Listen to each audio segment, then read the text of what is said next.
یہ زمین آسمان کا فرق ہے جو ہمارے نئے نظام تعلیم نے ہمارے اندر پیدا کیا۔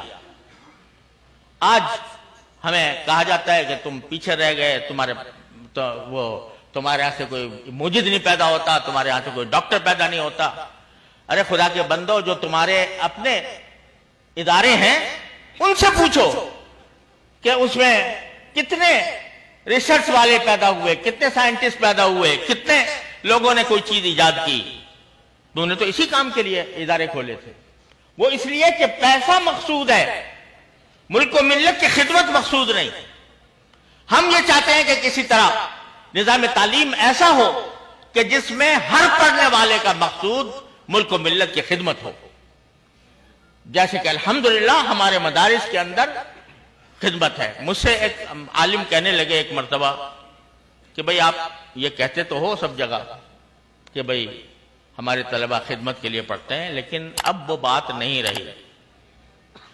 اب طالب علم جو ہے وہ خود اس کو بھی یہ حرص ہوتی ہے کہ مجھے اچھی ملازمتیں ملیں، اچھے مناصب حاصل ہوں، وغیرہ وغیرہ۔ تو میں نے ایک دن اپنے سارے طالب علموں کو جمع کر کے ان سے پوچھا کہ بھائی تم دل پہ ہاتھ رکھ کے بتاؤ، تمہاری بات کہیں باہر نہیں جائے گی، لیکن یہ بتاؤ کہ واقعی ایک صاحب یہ مجھ سے کہہ رہے تھے، تو کیا واقعی یہ بات ہے کہ اب ہمارا طالب علم جو ہے وہ خدمت کے لیے، دین کی خدمت کے لیے نہیں بلکہ پیسے کمانے کے لیے پڑھتا ہے؟ اگر کوئی بتائے تو ہمیں بتائے، تاکہ ہم بھی سوچیں بھائی کہ ہم اپنے طلباء کے ساتھ کوئی ظلم تو نہیں کر رہے کہ وہ چاہتے ہیں کہ ہمیں پیسے کمانے کا موقع ملے اور ہم اس کو لے جا رہے ہوں کسی اور راستے پر۔ سب نے خیر باتفاق کہا کہ جی بالکل غلط بات ہے، ہم ٹھوکر مارتے ہیں ہر قسم کے مال و دولت کو، نوکریوں کو، مناصب کو ٹھوکریں مارتے ہیں، لیکن ہمارا مقصد صرف ایک ہے، اللہ کو راضی کرنا۔ الحمدللہ سب نے، یہ تو مجمع میں ہوا، مجمع کے اندر ہو سکتا ہے کہ کچھ لوگ جو ہیں شرما شرمی کوئی بات کہہ جائیں، سوچتے ہوں کہ بھئی کیا کہیں گے تو لوگ ہمیں کیا سمجھیں گے۔ میں نے کہا لکھ کر دو سب لوگ، بغیر نام کے، نام بھی نہ لکھو، تاکہ مجھے یہ نہ ہو کہ بھئی وہ شخص نے کہا تو وہ بدنام ہو جائے۔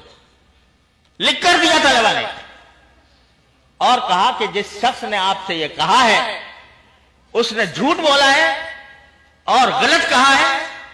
ہم بڑی سے بڑی منصبوں کو، بڑی سے بڑی دولتوں کو اپنے ٹھوکر پر رکھتے ہیں اور ہمارا مقصود سوائے اللہ کی رضا سے کچھ اور نہیں۔ تو بھائی یہ ہمیں سکھایا گیا ہے پہلے دن سے کہ تم اپنے لیے نہیں دوسروں کے لیے پیدا کیے گئے ہو۔ تم اپنے لیے نہیں بلکہ دوسروں پر رحم کرنے کے لیے پیدا کیے گئے ہو۔ رحم کے عنوان مختلف ہوتے ہیں۔ تم چونکہ طالب علم ہو، دین کے طالب علم ہو، لہذا تمہارا رحم یہ ہے کہ اس دین کی روشنی کو دنیا کی آخری حدود تک پہنچاؤ۔ اس رحم کا تقاضا یہ ہے کہ تمہارے دل میں یہ طلب ہو کہ اس روئے زمین پر بسنے والے ہر شخص کا مجھ پر یہ قرض ہے کہ میں اس کو دین کا پیغام پہنچاؤں۔ الحمدللہ یہ تعلیم ہمیں دی گئی ہے۔ تو ہمیں آج یہ کہا جائے کہ بھئی ہم جو ہیں وہ چاہتے ہیں کہ یہ طلبہ بڑے آج کل یعنی خیرخواہ ہیں لوگ، آپ کے بڑی خیرخواہی سے یہ باتیں کرتے ہیں کہ بھئی ہم یہ دیکھتے ہیں کہ یہ بیچارے جب فارغ ہوتے ہیں تو ان کے پاس روزگار نہیں ہوتا اور ان کو معاشی مناصب تک نہیں پہنچایا جاتا۔ تو ہمارا تو دل یہ چاہتا ہے کہ ہم اپنے جگر کے ٹکڑوں کو کیا بنائیں، انجینئر بنائیں، ان کو ڈاکٹر بنائیں، ان کو فوج کا جنرل بنائیں۔ لہذا بہت زیادہ آج کل آپ پر مہربان ہیں لوگ، اور اس مہربانی کے تحت یہ ارادے کیے ہوئے ہیں۔